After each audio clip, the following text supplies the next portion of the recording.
All right. The Israelites, they've been wandering out in the wilderness for almost 40 years. They are on the verge of going into the promised land.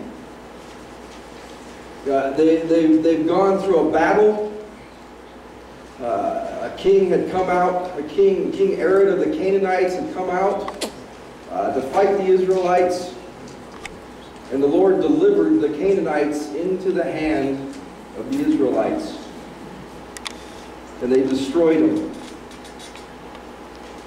And it says in verse 4 of chapter 21, it says, "Then they journeyed from Mount Hor by the way of the Red Sea to go around the land of Edom, and the soul of the people became very discouraged on the way." And so that kind of sets the stage. These people are a bit discouraged. It says in verse 5, it says, "And the people spoke against God and against Moses. Why have you brought us up out of Egypt to die in the wilderness? For there is no food and no water, and our soul loathes this worthless bread." So the Lord set fiery serpents among the people, and they bit the people, and many of the people of Israel died. Therefore the people came to Moses and said, "We have sinned, for we have spoken against the Lord and against you. Pray to the Lord that he may take away the serpents from us." So Moses prayed for the people. And the Lord said to Moses, "Make a fiery serpent and set it on a pole, and it shall be that everyone who is bitten, when he looks at it, shall live." So Moses made a bronze serpent and put it on a pole. And so it was, if a serpent had bitten anyone, when he looked at the bronze serpent, he lived. But you guys ever notice that there's this universal language, this parental language?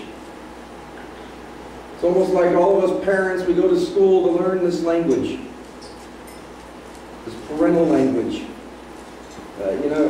We've all heard it as we grew up, as we were children. We heard our parents speak this language.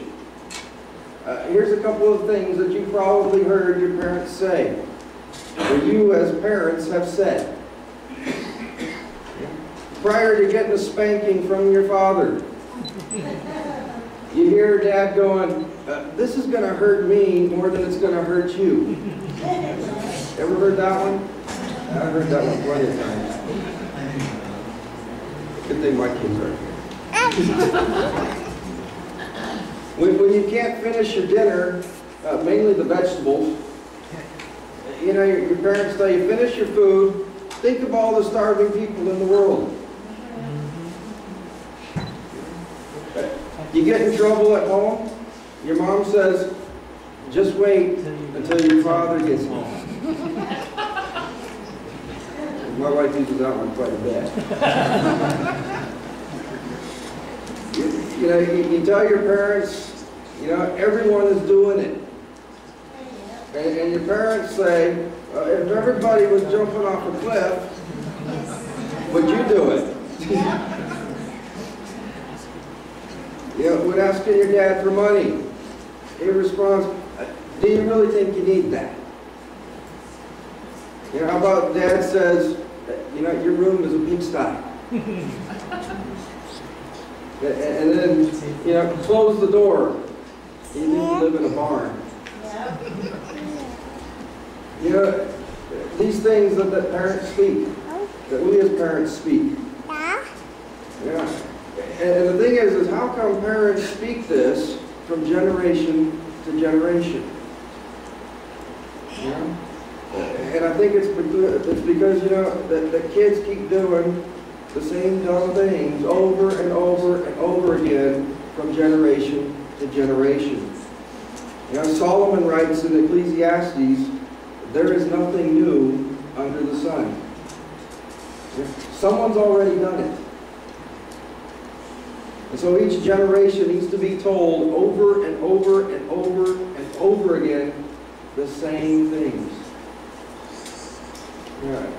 That's why this language has made it this long. We see in our text that in every generation, children that are complaining and murmuring. That's what I thought was interesting when he was just up here talking about complaining to the IRS. Gang, this is why they call them, the Lord calls them the children of Israel. He never calls them the adults of Israel. Only the children. You see, these guys have an awesome father that worries about them. He cares about them. He provides for them. They actually have the perfect father. Just like those of us who know Jesus Christ, we have the perfect father. These guys, though, are complaining. And they're moaning. They're groaning. They got it made. Notice you never have to have a class on teaching your kids how to complain. They just do it. And the Israelites here, they are complaining to Moses. They say, "Why have you brought us up out of Egypt to die in the wilderness?" Not only against Moses are they complaining, but also against God. They're tired of the white bread they receive daily. The manna that appeared miraculously. It's just there. And yet they're going to complain about it. They complain about not having water.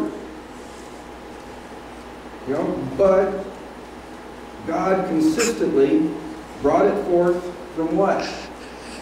A rock. Miraculously also. God has taken care of them. He's given them everything they need, yet, like children, they start groaning and complaining. They just do that. God here in our text, though, He says, if you don't quit your whining and complaining, I'm going to give you something to cry about.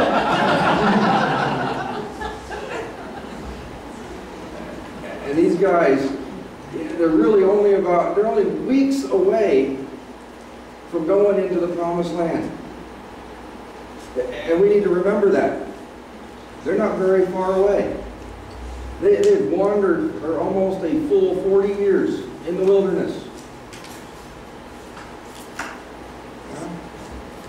And you notice none of them are saying, "Oh, geez, we only got a couple weeks to go. Let's just finish up here. Let's get this done." That's not what they're doing. It's not what they're saying. Only weeks away from entering the promised land, and what are they doing? They're whining and complaining. God has freed them from the bondage of Egypt. He's about ready to take them into the land that is flowing of milk and honey. God has graciously given them the land. Yet they complain and murmur. So God now, He's saying, since you really don't have anything to really be complaining about, I'm going to give you something to complain about. And it says in verse 6 there, it says, "So the Lord sent fiery serpents among the people, and they bit the people, and many of the people of Israel died." They could be fiery serpents because maybe they're red or orange in color. They were probably fiery serpents more because of the burning pain that was inflicted on the people when they were bitten by the snakes. It burned, it got inflamed, and eventually caused death. Many would say, well, what kind of God would do that? Well, a father who is determined to teach his nation That they cannot learn to be happy with His provisions, His protection, and grace that He shows to them. You know, they can't be taught the happiness in the wilderness. Well, they won't be happy either when they enter the promised land. God our Father, He is awesome.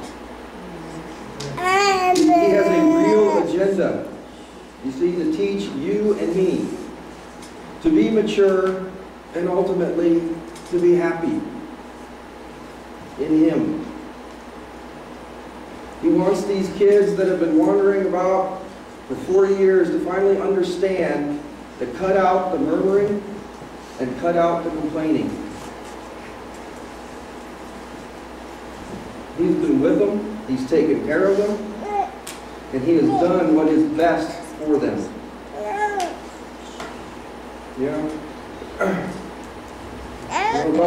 About our complaining, if you're not going to be happy in the wilderness, will you be happy in the promised land? If you're not happy today, don't think you're going to be happy tomorrow. If you're not happy now, you won't be happy, when you get to that place, because you'll say, well, geez, I'll be happy when I retire. Or I'll be happy when the kids grow up and they leave home. Yeah, then I'll feel free. You'll find something to complain about then too. If you're not happy today, you won't be happy tomorrow. We think that, if I just cross that border into the promised land and I get that new house, or I get that new job, then I'll be happy. Let me tell you something, gang. It's not true. It's a lie from the enemy. See, happiness is an inside job. If I'm not happy now, then I won't be happy when then comes. You see, God knows this. As He's bringing these children into the final stretch, He's trying to instill this in them that you need to put away the whining and complaining. If you won't learn this in the wilderness, if you're not taught here, you're not going to be happy there. So He's making a point to them. He's being very clear with them with these fiery snakes. Once they're bit, they realize how foolish they have been. So they tell Moses, pray to the Lord that He takes away the serpents from us. So Moses says, pray for the people. And so the Lord tells Moses to do this. Make a fiery serpent and set it on a pole. The Hebrew word for pole is nace. And it means a pole is one you could put a flag upon. That you would hang your flag on. But it can also mean one that would hold up a sail on a fishing boat. If it were the one that you could hold, that would be used as a sail for a fishing boat, the shape of it would be in a cross. That's my opinion. It's probably what it looked like, that it would have taken the shape of a cross. We don't know for sure. The text doesn't tell us. He makes the pole and the snake, of that thing, that of being bronze. That he is told, he does what he's told to do by the Lord. It says, and it shall be that everyone who is bitten, when he looks at it, shall live. Whoever looks at it will be healed. All that were bit were dying. And if you looked at the serpent on the pole, they'd be healed.